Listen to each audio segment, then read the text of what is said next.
Hello everyone, academic clastic channel पे आप लोगों का स्वागत है।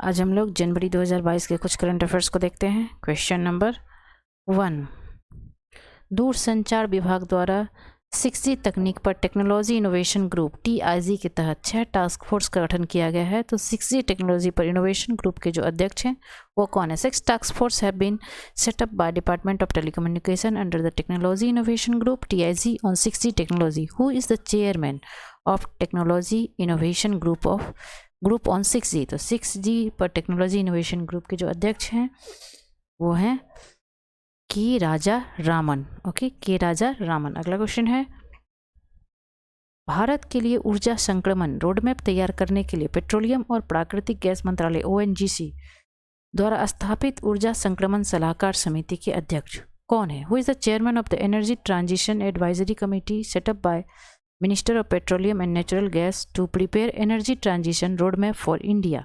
तो इसके चेयरमैन हैं तरुण कपूर। ओके, अगला क्वेश्चन है, India will chair counter terrorism committee of UNSC in January 2022। How many member countries are there in United Nations Security Council UNSC? Bharat जनवरी 2022 में UNSC की आतंकवाद रोधी समिति की अध्यक्षता करेगा। ठीक है, तो संयुक्त राष्ट्र सुरक्षा परिषद में कितने सदस्य देश हैं? ठीक है, तो ये पूछा जा रहा है। तो इसके सदस्य देश हैं 15। ओके, 15। अगला है, name of the ITBP director general who will hold the additional charge of सशस्त्र सीमा बल SSB। ITBP के महानिदेशक का नाम बताना है जो कि SSB का अतिरिक्त प्रभार संभालेंगे। वो तो ITBP के महानिदेशक हैं, उन्हें SSB का भी अतिरिक्त प्रभार दिया गया है। तो वो कौन है? वो हैं संजय अरोड़ा। ओके, संजय अरोड़ा। अगला है, who has been appointed as new chief secretary of Bihar? Bihar के नए मुख्य सचिव के रूप में किसे नियुक्त किया गया है?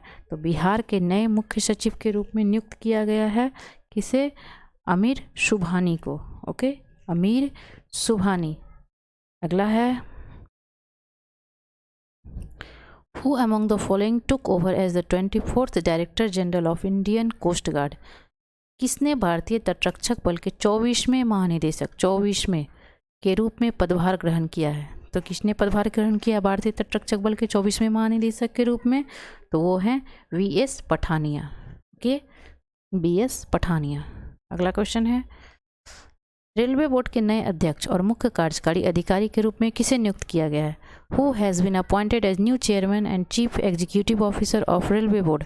तो ये नियुक्त किए गए हैं विनय कुमार त्रिपाठी। विनय कुमार त्रिपाठी जो है रेलवे बोर्ड के नए अध्यक्ष और मुख्य कार्यकारी अधिकारी हैं। ओके, अगला है, who has been appointed as new executive director of reserve bank of India? भारतीय रिजर्व बैंक के नए कार्यकारी निदेशक के रूप में किसे नियुक्त किया गया है? तो भारतीय रिजर्व बैंक के नए कार्यकारी निदेशक के रूप में नियुक्त किया गया है अजय कुमार चौधरी और दीपक कुमार दोनों को। ओके, अजय कुमार चौधरी और दीपक कुमार। अगला क्वेश्चन है, जल शक्ति मंत्रालय पेयजल और स्वच्छता विभाग में सचिव के रूप में किसने पदभार ग्रहण किया है? जल शक्ति मंत्रालय। Who has been assume the charge as secretary in the ministry of Jal Shakti department of drinking water and sanitation? तो किसे है? वो है विनी महाजन। विनी महाजन जो है जल शक्ति मंत्रालय पेयजल और स्वच्छता विभाग में सचिव के रूप में पदभार ग्रहण इन्होंने किया है। अगला क्वेश्चन है, US इंडिया बिजनेस काउंसिल के अध्यक्ष के रूप में किसे नियुक्त किया गया है? Who has been appointed as president of the US India business council USIBC? तो US इंडिया बिजनेस काउंसिल के अध्यक्ष बने हैं अतुल कश्यप। ओके, अगला क्वेश्चन है, चीनी राजनयिक Zhang Ming, Chinese diplomat Zhang Ming has taken over as Secretary General of which of the following organization which effect from 1st January 2021 for 3 years?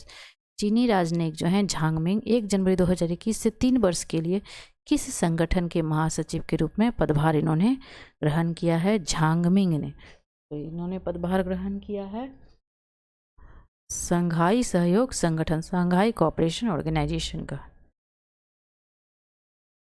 केंद्र सरकार ने central government has reappointed who among the following as chairman of the commission for agricultural cost and prices CACP। केंद्र सरकार ने किसे कृषि लागत और मूल्य आयोग के अध्यक्ष के रूप में फिर से नियुक्त किया, मतलब वो पहले भी थे उस पद पर। तो ये हैं विजय पाल शर्मा। ठीक है। NTPC limited has acquired up to of the equity stake in power exchange India limited. NTPC limited ने पावर एक्सचेंज इंडिया लिमिटेड में इक्विटी हिस्सेदारी के कितने प्रतिशत तक का अधिग्रहण किया है? तो अधिग्रहण किया है 5%। ओके, 5% का अधिग्रहण किया एक कौन? पावर एक्सचेंज इंडिया लिमिटेड में NTPC। अगला है which company has launched India INC mega bond sale as it is desire to raise USD 3 to 5 billion from offshore investors. किस कंपनी ने अपतटीय निवेशकों से 3 से 5 बिलियन अमेरिकी डॉलर जुटाने की इच्छा रखते हुए इंडिया इंक की मेगा बॉन्ड बिक्री शुरू की है? तो वो है रिलायंस इंडस्ट्री। ओके, अगला क्वेश्चन है टैक्स बचाने के लिए स्वास्थ्य बीमा खरीदने की आवश्यकता के बारे में जागरूकता बढ़ाने के लिए किस सामान्य बीमा कंपनी ने बहाने छोड़ो टैक्स बचाओ नामक एक अभियान शुरू किया है? वो बीमा कंपनी है कौन सी? वो है SBI जनरल इंश्योरेंस कंपनी। अगला है who has own Ramnath Goenka award in photo journalism category. Photo पत्रकारिता श्रेणी में रामनाथ गोयनका पुरस्कार किसने जीता है? तो वो जीता है जीशान ए लतीफ़ ने। ओके, अगला है Who among the following has achieved the first ever Guinness World Record in numerology and the first world record of 2022? किसने अंक ज्योतिष में पहली बार गिनीज वर्ल्ड रिकॉर्ड 2022 का पहला विश्व रिकॉर्ड हासिल किया है? गिनीज बुक में अंक ज्योतिष में पहली बार रिकॉर्ड किसने स्थापित किया है? तो वो है जेसी चौधरी। ओके, किसने अंक ज्योतिष में पहली बार Guinness book of world record 2022 का पहला है? तो वो है जेसी चौधरी। ओके, अगला क्वेश्चन है किस बैंक ने crisis for business in continuity के तहत सर्वश्रेष्ठ ऑटोमेशन के लिए UI path automation excellence award 2021 जीता है? तो वो बैंक है साउथ इंडियन बैंक ने क्राइसिस फॉर बिजनेस इंक्यूनिटी के तहत सर्वश्रेष्ठ ऑटोमेशन के लिए UI path automation excellence award 2021 को जीता है। ओके, अगला क्वेश्चन है 2019 में किए गए उनके काम के लिए देश भर के पत्रकारों के लिए इंडियन एक्सप्रेस ग्रुप द्वारा घोषित Ramnath Goenka excellence in journalism awards Hindi श्रेणी में किसने जीता है? प्रिंट श्रेणी में। तो वो जीता है आनंद चौधरी ने। ओके, तो आज के लिए बस इतना ही। वीडियो अच्छा लगे तो लाइक एंड शेयर जरूर करें। Thank you.